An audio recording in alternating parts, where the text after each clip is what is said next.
What's good? What's good? Welcome to an episode of Good Day Talks. I did change this from being a podcast just simply because, honestly,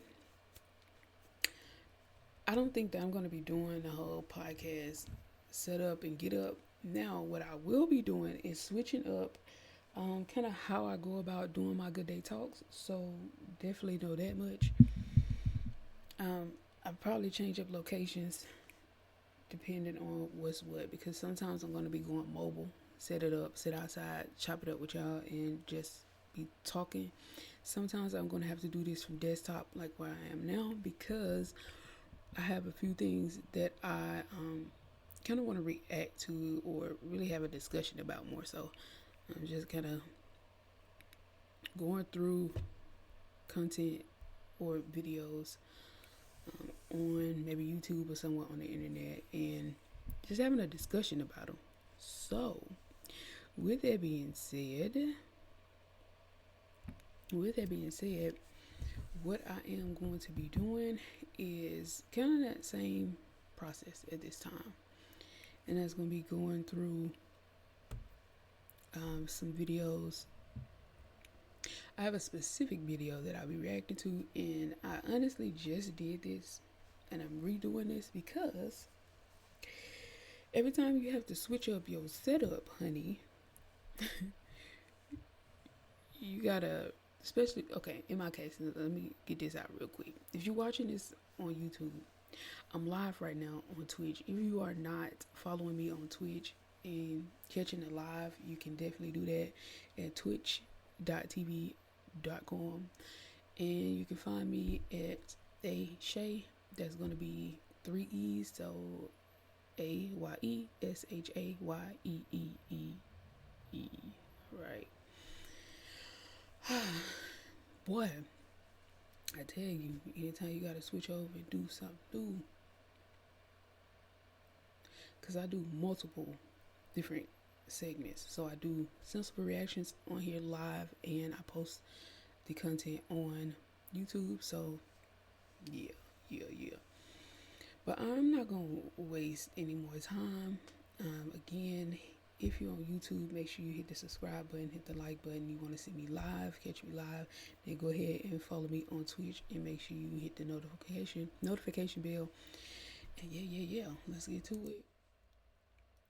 This video, let me go back. Let's backtrack. This video is in regards to Elon Musk Avenue, girl algorithm, and I just really went into a whole spiel, and I'm guessing that means I just don't need to talk about it just yet because everything in this video that I was just looking at is partially what it is. Not even partially. It's all of what I wrote down today when I started my day off brainstorming. So in alignment and on time. That's all that matters. Means so. Yeah. Let's go ahead and restart, and I'm gonna put my thoughts in.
All right, so let's first stop there. So In order for it to be a requirement, at some point in time, excuse me. Let me double back. Let me double back, cause yeah, let me double back, cause I don't think I heard any of that either. Horrible. I'm going to tell you why martial law is so important right now. Back when I was a store leader at Tesla, I was constantly preventing and solving problems. And one of the things that kept me inspired was first principles thinking. Elon talked about it all the time. You break down problems to their fundamental truths and then you build from there. This principle is in opposition to what most people do, which is to not reinvent the wheel. The wheel that Elon is working on right now is the US, and he's using his algorithm to do it. This is his 5 step problem solving process, and we're already on about step 3. What's happening in LA right now is a part of the process. And if you think I'm exaggerating, I want you to listen through step 1. Musk's algorithm has 5 steps. The first is to make the requirements less dumb, question every rule, especially the ones from smart people and people with experience. He thinks requirements are naturally dumb, and it doesn't matter where it came from. The next part is to delete part of the process, cut steps, parts, or features, force the process to prove it needs to exist. And if nothing is removed, that's a red flag. There's always something unnecessary. If you're not adding things back in, then you haven't deleted enough. And that should make everything that happened with Doge much clearer. Now it's time to simplify or optimize. This happens only once you're sure the process is absolutely necessary. You should understand that most people would go into a system and try and optimize it, not Elon. He has to wreck it first, and then he optimizes. Then he speeds things up by tightening the loops and shortening the timelines. The process goes faster only after it's been cleaned up. Finally, he automates. He doesn't automate something that he considers to be flawed. It only comes after the process has been stripped, simplified, and sped up manually. His algorithm is rooted in first principles thinking. It challenges the impulse to just make things faster or more high tech. It strips down things to their basics. If you worked at Tesla, an example of this is when he created his own CRM. It was a full year of chaos before things felt like they actually worked. So, how is he applying all this to the US? Well, it's been in our faces for a while, but I don't think we've been paying attention. By the way, I'm Kina. I talk about current events through a perspective that you might not have considered. It'd be great if you shared this video with someone if you find it to be interesting. The first step in Musk's framework is to figure out the rules and determine whether those rules make sense. In a democracy, that sounds noble, almost reformist, but the way it's being applied now isn't about making democracy better. It's about making it look dumb enough to discard. Elections are rituals that produce mediocre leaders. Congress is performative. They're more interested in sound bites than solutions. Public debate is inefficient and it's manipulated by media elites. Does all of that sound familiar? We saw this step play out through a steady campaign to undermine the legitimacy of our public institutions. Elections are called rigged. Congress is labeled a circus. Debate is reduced to culture war slogans that offer emotion but not solutions. Woke mind virus, deep state, liberal elites. Remember when Elon bought Twitter back in 2022? It didn't make one bit of sense. He paid way too much for it and damaged his reputation. Looking back, it makes total sense. It was a deliberate step towards redefining public discourse. And while I don't think it was the start of step 1, it did play a big part in getting us to where we are right now. It's the perfect platform to amplify these narratives by reinstating banned accounts through gutting moderation and reframing public discourse as something that's corrupted with bias. Doing this, he helped turn skepticism into default thinking, all the while claiming absolute free speech. Also, this is when Republicans started significantly gaining followers on Twitter, while at the same time, the Democrats started losing followers. As always, my references are linked in the video description. This was the clearest sign about the direction that he was headed. Once people start to believe the system is broken, it's not a huge leap to say, well, maybe it shouldn't exist in its current form at all. How do you make sure as many people as possible think the system is broken? Take over communication. We are long past the days of buying TV networks. In this day and age, you buy social media. Now that we've undermined democratic norms, that's when we get to step 2. If the rules are dumb, delete them. That's the logic. So Doge. But in this context, the part being deleted isn't some faulty wire in a machine. It's oversight, checks and balances.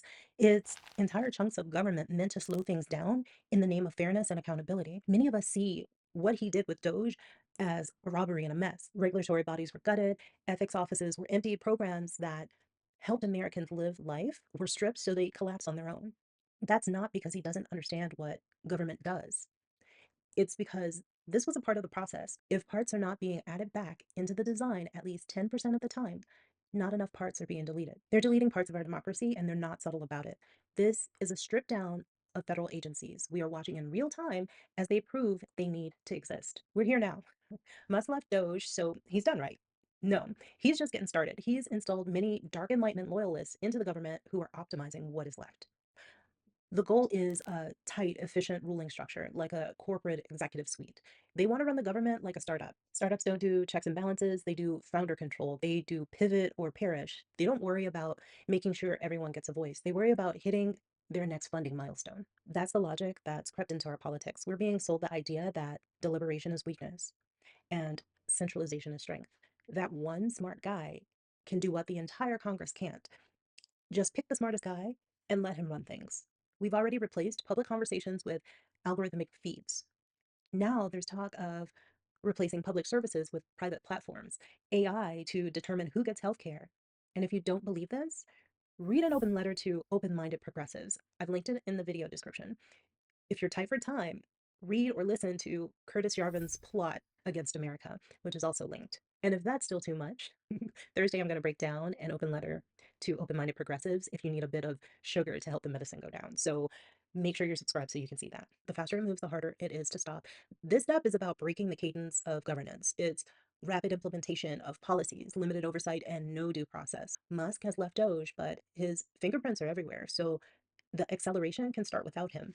His departure isn't a retreat, it's a handoff. He's set the tempo, and the people he's installed are now in position to carry it out without the drag of having public accountability. Think of it as founder syndrome, but applied to governance. Build a framework, get out of the way, and let the loyal operatives run it at scale. So, what could that look like? Don't be surprised if decision making gets increasingly automated or routed through private tech. Congressional process, oversight hearings, expert reviews, these are all kinds of legacy systems that slow things down. The next phase may involve reclassifying entire categories of government work as executive or emergency functions, cutting procedural friction under the guise of responsiveness.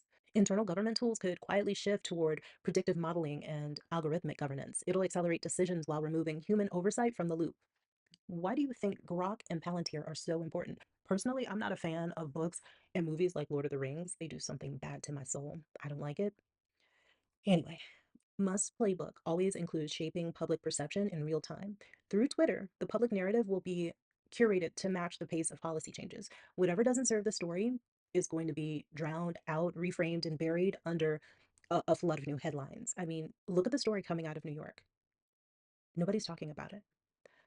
To move this quickly, you need a reason. Expect rhetorical and real crises to play a role. National security threats, economic instability, election chaos, Los Angeles riots. These moments will justify faster, less transparent decisions, all made in the name of protecting the system while quietly rewriting it. We've already seen bits of these. In startup terms, we're now in the growth hacking phase. Burn through the old model, scale the new one as fast as possible, and hope that the user base doesn't churn before it's too late to reverse things. So far, none of the user base has churned. Apart from LA, they are rejecting people being grabbed off the streets. These protests are being framed as riots. They are not. They are confined. They are people demanding not to be stolen. If you see a brick thrown or a car burning, you don't know who activated it. All you see is that it was done. This protest is an opportunity to drive that narrative. The more people get disoriented, the more they might welcome someone promising clarity, speed, and order. And that's when step 5 becomes almost automatic. This is about replacing slow human driven systems with tech that runs itself and answers to almost no one. This is the quiet phase. All right. So I wanted this to play out because, first of all, this whole just blew me. Okay. All right. So I want to get into what I said originally. Okay. So you definitely want to first understand why everything exists, why the requirements exist, why the process exists, why is it what it is, right? So once you understand why it is what it is, then you can go in and tear down, rebuild, reconstruct, do whatever it is that you need to do. I always say that I feel every law was created because something happened and they needed to figure out how they can have an automated solution for the next go round, or at least as close as possible to one. And with everything else that the government does in businesses, which this is one too, you understand that that is the way that this all works. You have requirements only typically as a restriction most times. as we've seen. I do understand you can have it as some type of safety. Woo, woo, woo. Yes, most definitely. All right.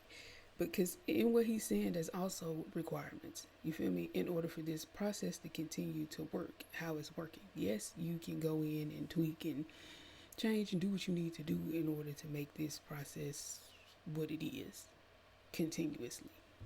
Right? Which is what I feel the government should do when it comes to laws. And I mean all of them. Because so much changes, so much change happens. Let's look at minimum wage as one of the main things. All of the changes and all of the time throughout life that this system and world has caused a lot of new requirements, meaning more money to be pulled out of you for certain things. That would mean that you need to move the ball, you need to move the needle, you need to move the money up, okay? Because it ain't working out.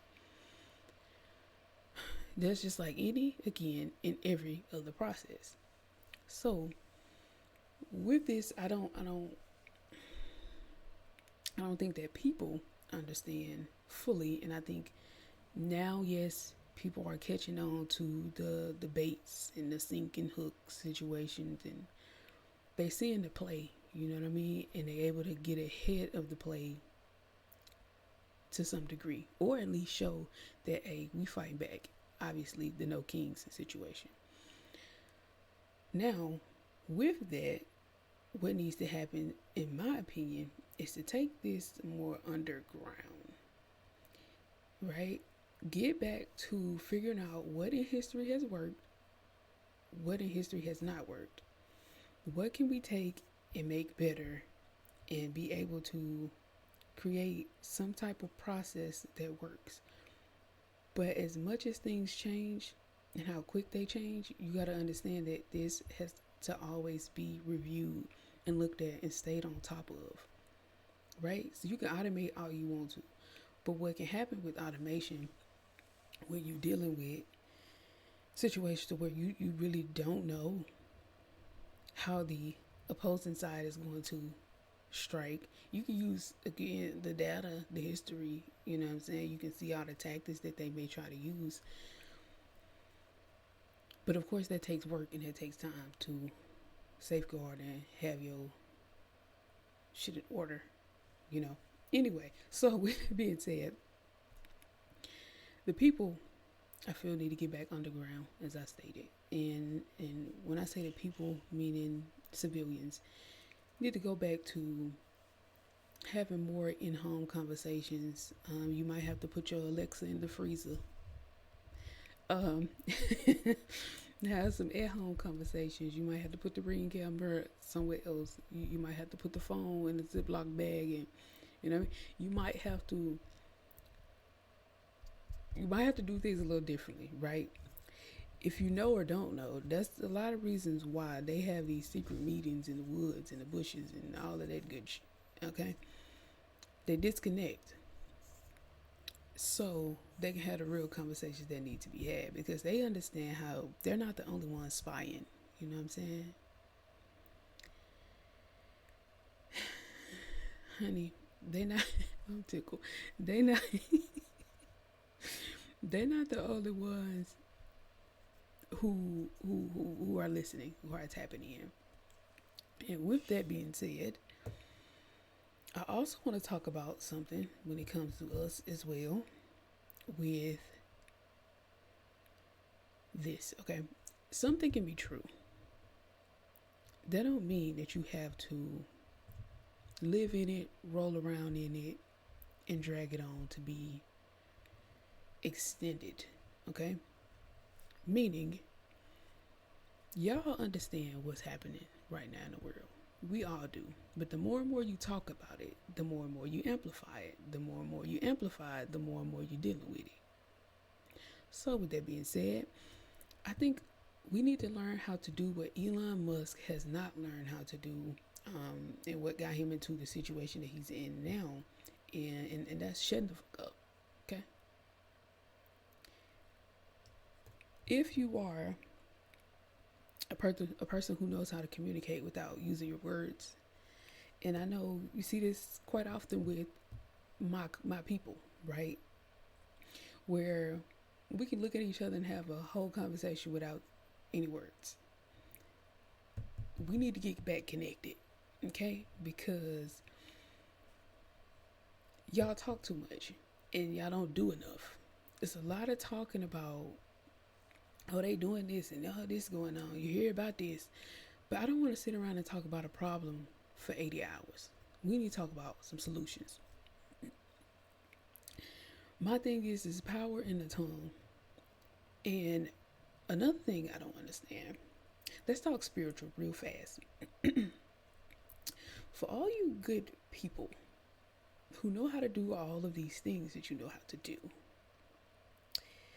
are you all putting together groups and doing what the ancestors are doing, as they say, right now when it comes to these different things that have been occurring? Are y'all putting y'all energies together and making things shake in these churches, right? Are y'all getting together and are y'all talking about the real things and making things shake in the community? What are we really doing? You know, that's what I want to know. What conversations are you having with your people when you talk to your people? And I'm talking about the ones that's really listening, the ones that's really down to make it happen. Of course. That's what I want to know. Because what happens is,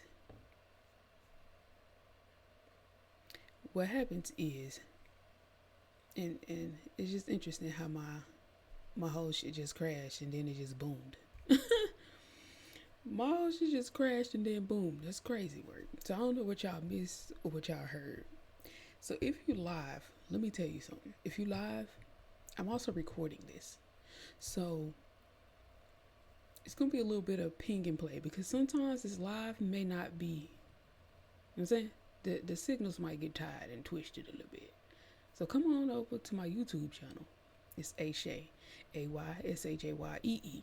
Okay? If you on YouTube and you want to catch me live so we can have real time conversations, then that's going to be Twitch or the purple app, AYESHAYEEE. All right. Because it need to get out regardless. Back to what I was saying.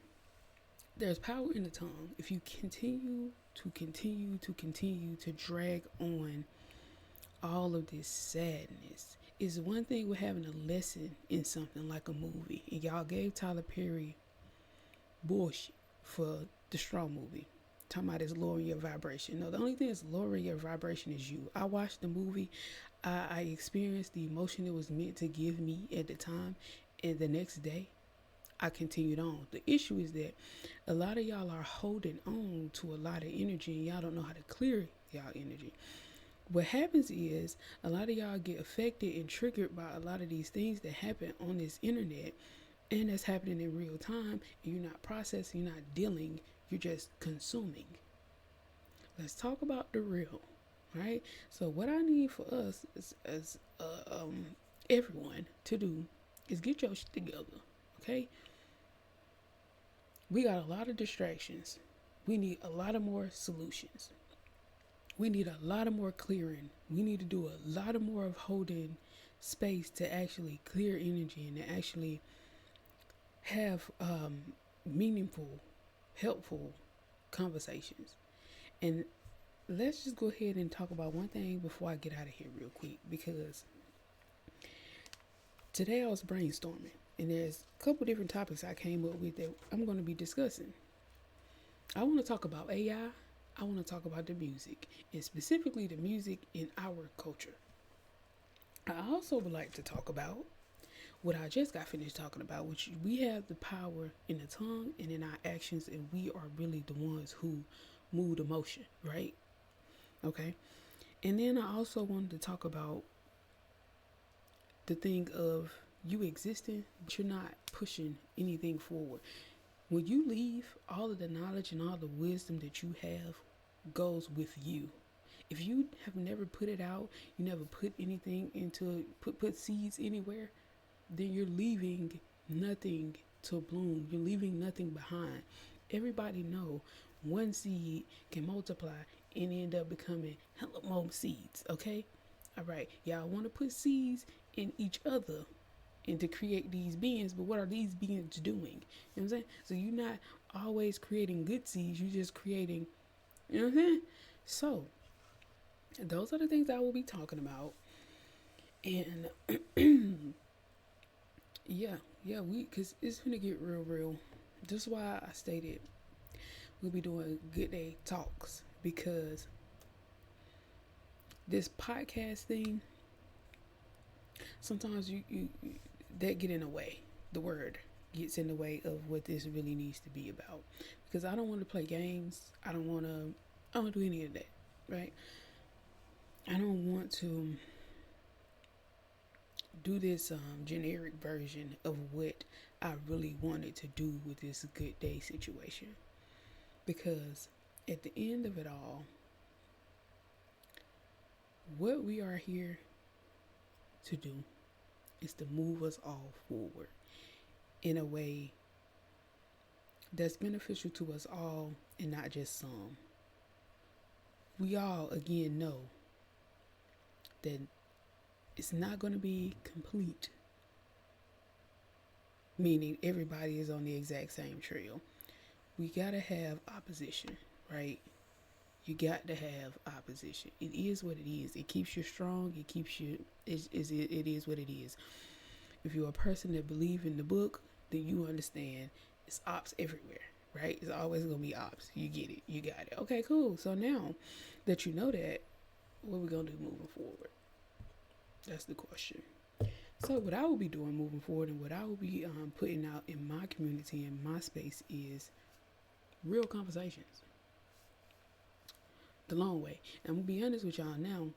Sometimes the language might get cuckoo, okay? The language might not be, I might not talk to y'all in the way that I'm talking to y'all now, because what might have to happen is the Mississippi come out of me the long way. You know what I'm saying? I might have to talk to y'all how I had to talk to people back in the day, you know? I had to talk to y'all how I'm talking a real conversation, like, do you motherfucking understand? You know what I'm saying? We might have to go there. So, just so you are aware, if that's something you cannot handle, I don't know what to tell you, because at certain times, I'm gonna have to get straight to it, because some people don't understand when you talk to them, and I get it. I was there at one point in time in my life. It's just what it is. You need somebody that can relate to you. I understand, and I'm gonna relate. I'm gonna relate too much. All right, we finna get up out of here. I guess this all happened for a reason today, because this has been pure. Whew. But now that I got it set up and everything good, it will be good. If y'all wanted to watch that video in full, you see the title down here at the bottom. You check it out. Now, let me blow it up for you so you can see a little bit. Let me blow it up. There you go. There you go, right there. All right. But yeah, man, I'll be on. We'll be doing this again. I tell you. Y'all have a good one.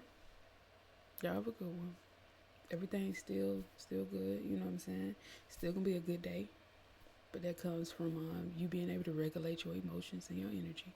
Because I might make a couple people a little irritated, but I'm here to challenge people. You know what I'm saying? That's my whole life. My whole existence is to challenge people. And to challenge myself, because this is what I do all the time. So, yeah.